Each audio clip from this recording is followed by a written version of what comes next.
Hello guys, office থেকে চলে এসেছি বাড়ি। এখন ফ্রেশ হব। বেরোই কটার সময় অফিস থেকে, আর ঢুকি কটায় সেটাই আমি ভাবি শুধু। অফিস থেকে বেরোই কটায় আর বাড়ি আসি কটায়, এত ট্রাফিক রাস্তাঘাটে। জাস্ট ঢুকলাম, এবার ফ্রেশ হব, তারপরে আবার আর একটা ভিডিও বানাবো। টাটা।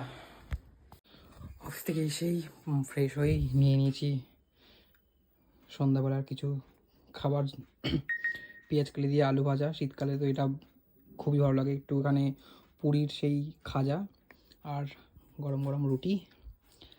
শীতকালে পেঁয়াজ কালি আলু ভাজা যে কী দারুণ লাগে কী বলবো। কারা কারা খাও শীতকালে এটা আমাকে জানিও সবাই। তো এখন আমি খাই। টাটা।